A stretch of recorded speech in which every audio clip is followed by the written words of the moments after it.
할렐루야. 저를 한번 따라서 하시기 바랍니다. 미래를 여는 새벽 사람이 됩시다. 예, 새벽 사람은 미래를 열어가는 사람입니다. 요한 3서는 사도 요한이 가이오라는 사람에게 보낸 편지입니다. 근데 이 요한 3서를 읽을 때면 모든 사람의 기대는 본문 2절에 있습니다. 사랑하는 자여, 내 영혼이 잘됨 같이 내가 범사에 잘되고 강건하기를 내가 간구하노라. 이것이 소위 한국의 유명한 목사님이 설교하여 대박을 터뜨린 삼중 축복입니다. 내 영혼이 잘되는 축복, 그 다음에 범사가 잘되는 축복, 강건한 축복, 이 세 가지 축복이 오늘 새벽에 나오신 여러분들에게 임하시기를 주의 이름으로 축원합니다. 근데 사실상 이 요한 3서의 핵심은 축복에 있지 않습니다. 사도 요한이 한가롭게 성도들을 축복하기 위해서 이 요한 3서를 쓴 것은 아닙니다. 사실상 이 삼중 축복은 오늘 말씀에 근거해야만 받을 수 있는 축복인데, 오늘 네 번째 믿음의 실력자, 오늘 네 번째 날인데요, 이 네 번째 믿음의 실력자는 진리 안에서 말씀을 실천하는 실력입니다. 진리 안에서 말씀을 실천하는 실력, 바로 이게 믿음의 실력자가 할 수 있는 일이에요. 첫 번째, 진리를 행함의 뒤끝은 기쁨입니다. 진리를 행함의 뒤끝은 기쁨입니다. 여러분, 이 스트레스에 좋은 스트레스가 있는 반면 또 나쁜 스트레스가 있는 줄 압니까? 뭐 스트레스면 다 똑같은 스트레스지 뭐 이게 좋은 스트레스가 있고 나쁜 스트레스가 있는가 생각할지 모르겠는데요, 이 좋은 스트레스란 긍정적인 효과를 만들어내는 스트레스고요, 나쁜 스트레스란 이 부정적인 효과를 만들어내는 스트레스입니다. 제가 요즘에 이 치과 치료를 받고 있는데 차일 피일 미루다가 공사가 아주 커졌습니다. 제가 이 치아가 아파도 치과에 안 갔어요. 왜요? 그 윙 하는 소리, 아주 그냥 뭐 살 떨리는 소리입니다. 스트레스가 이만저만이 아니에요. 이런 스트레스는 나쁜 스트레스로 말 그대로 피 말리는 스트레스입니다. 그 이유는 계속 이런 스트레스를 받아도 결과는 더 악화되기 때문에 그렇습니다. 그런데 얼마 전부터 치과 치료를 받기 시작했습니다. 아니나 다를까 그 기분 나쁜 소리, 윙 하는 소리가 제 그냥 뭐 잇몸에 치아에 그냥 부닥치는 소리, 또 이 치료를 받고 나니까 잇몸이 붓고 아파서 잠을 제대로 자지도 못하고 또 음식물을 저작하기도 힘듭니다. 한마디로 스트레스가 이만저만한 스트레스가 아닙니다. 이 치과 다니신 분들은 다 아마 이런 스트레스를 체험했을 것입니다. 그러나 이 스트레스는 아프고 겁나지만 이런 스트레스는 긍정적인 스트레스라고 말합니다. 즉 소망이 있는 스트레스입니다. 내가 잘 참고 견디면 치과 의사 선생님이 아프긴 해도 잘 치료해서 음식도 잘 씹어 먹게 되기 때문에 소망이 있는 스트레스입니다. 영적인 믿음 생활도 똑같습니다, 여러분.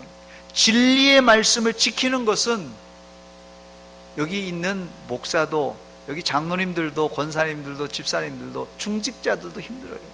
뭐 새벽 기도하는 게 뭐 쉽겠습니까? 그러나 이 스트레스는요, 이것도 스트레스예요. 사실은 진리의 말씀을 지키는 것이, 말씀에 순종하는 것이 스트레스예요. 그러나 이 스트레스는 긍정적인 스트레스고 우리를 살리는 스트레스입니다, 여러분. 그러나 여러분, 내 마음대로 예수 믿으면서도 내 마음대로 사는 사람 있잖아요.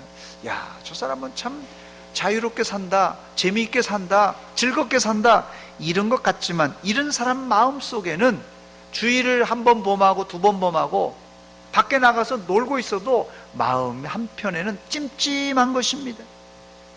이런 스트레스는, 이게 즐거운 것 같아도 외부적으로는 이 속에서 오는 이 스트레스가 이만저만이 아닌데 이걸 갖다가 부정적인 스트레스라고 합니다.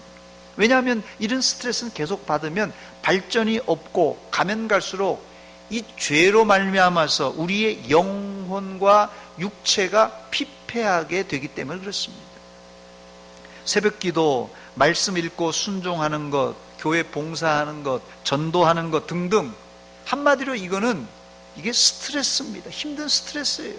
전도하라고 하는 거, 전도하려고 하니까, 기도하라고 하는 거, 새벽기도 하려고 하니까, 말씀 읽고 순종하라는 거, 이거 어쩌면 스트레스입니다. 그러나 이 스트레스는 소망이 있고 나중에는 결과가 기쁨이 있습니다. 이 기쁨은 나에게만 해당되는 것이 아니라 복음을 전하는 사역자들, 나를 가르친 사역자들도 기쁘고 하나님도 기뻐하십니다. 본문 3절과 4절입니다. 형제들이 와서 내게 있는 진리를 증언하되 내가 진리 안에 행한다 하니 내가 심히 기뻐하노라. 내가 심히 기뻐하노라. 이 사도 요한이 기뻐하다는 거예요. 또 내가 내 자녀들이 진리 안에서 행한다함을 듣는 것보다 더 기쁜 일이 없도다. 아주 강력한 기쁨을 지금 기록하고 있습니다. 믿음의 실력자는 다른 사람이 아니에요. 믿음의 실력자는 힘들어도 진리 안에서 말씀을 행하는 사람입니다. 저를 한번 따라서 하시기 바랍니다. 믿음의 실력자는 진리 안에서 말씀을 행하는 사람입니다. 이게 믿음의 실력자입니다. 진리 안에 행하는 것이 당장은 힘들어요. 이게 진리 안에서, 말씀 안에서 행하는 것이 기도하려고 해도, 전도하려고 해도, 헌금하려고 해도 이게 힘듭니다. 당장은 힘들어요. 그러나 이것이 스트레스가 되지만 이 스트레스의 끝은 기쁨과 만족이 있습니다. 이런 스트레스는 여러분 좀 받아볼만 하지 않습니까?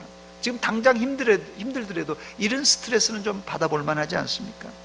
새벽기도 안 나오는 분들이 새벽기도 나오는 것이 스트레스입니다. 그러나 이런 스트레스는 긍정적인 효과가 있는데 우리 영혼에 활력을 주고 감정적으로는요, 이 기쁨이 막 샘솟듯이 올라옵니다.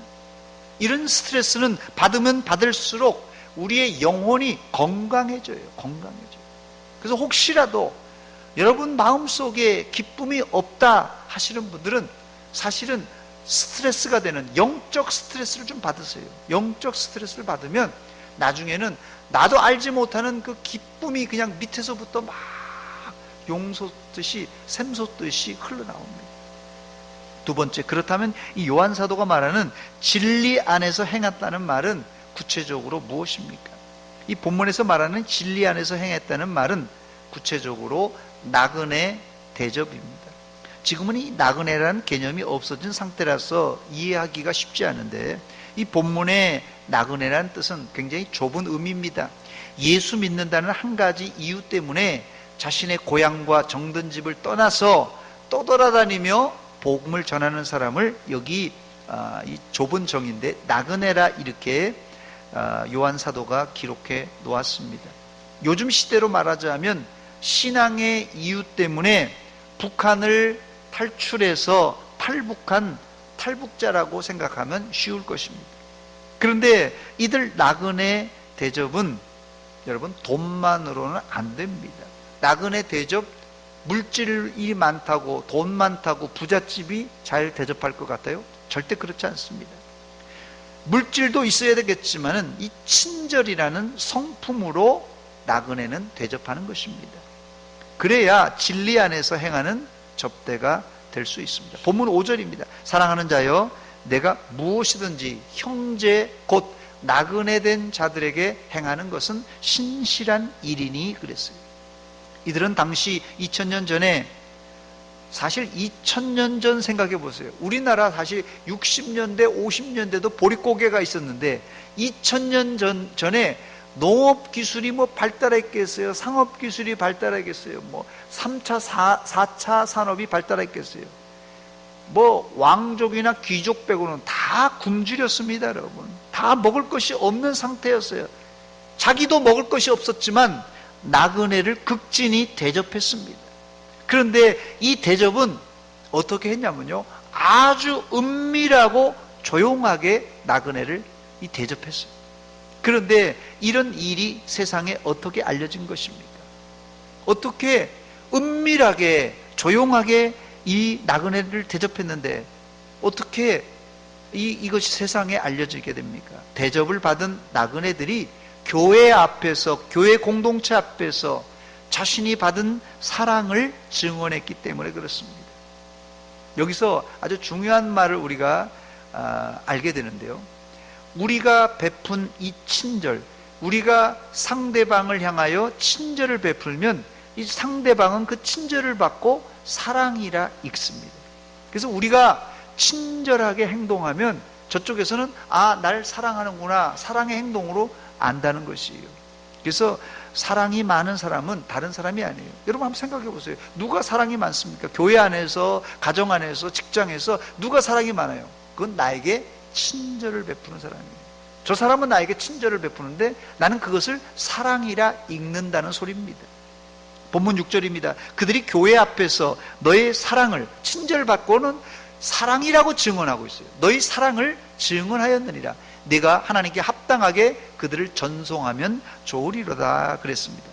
예수님의 좋은 소문은 바로 이런 방법으로 전해져야 됩니다.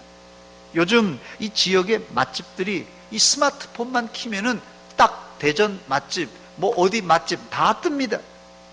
그런데 제 경험상 이 SNS에 올린 집 중에 절반은 짜고 치는 고스톱 같은 집들이 있습니다.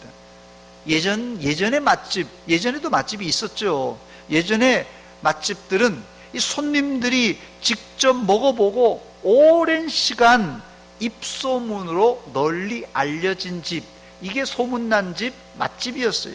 그러나 요즘은 이 SNS에 뭐 사진을 찍어서 올리고 또 편집 기술이 좋아서 아주 예쁘게 잘 올려서 사실은 요즘 하는 이 SNS에 올라오는 맛집들은 광고 형태의 맛집이 많습니다.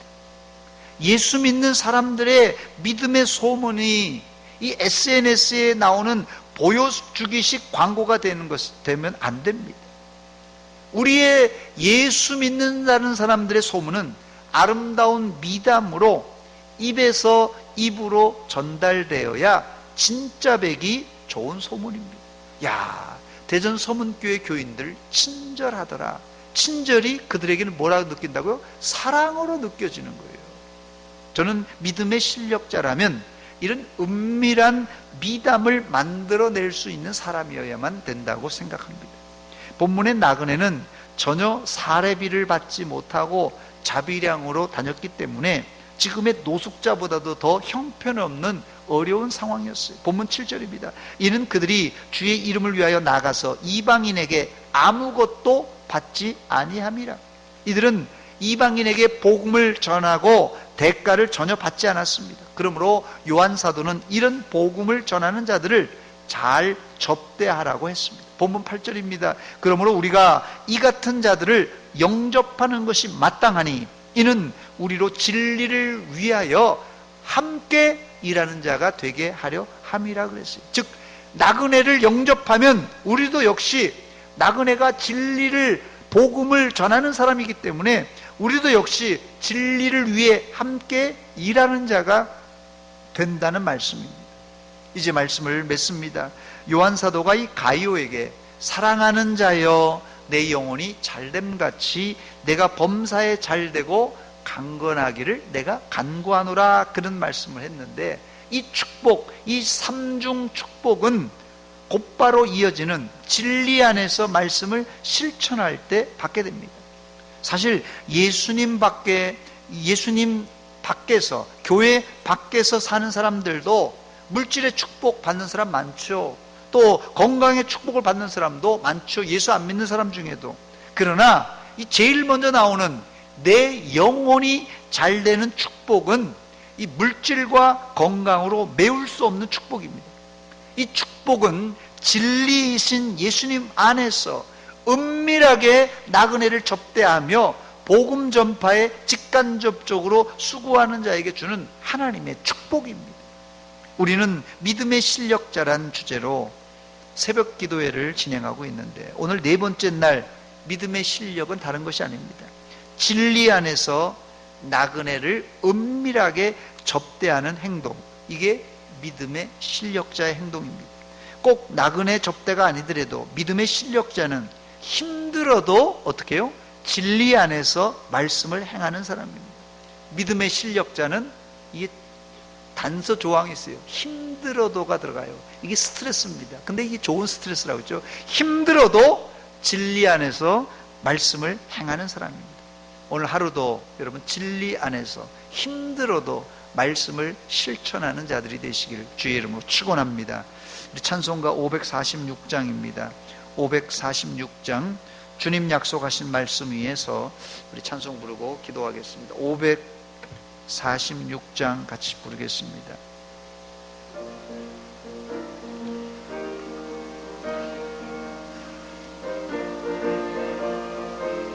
주님 약속하신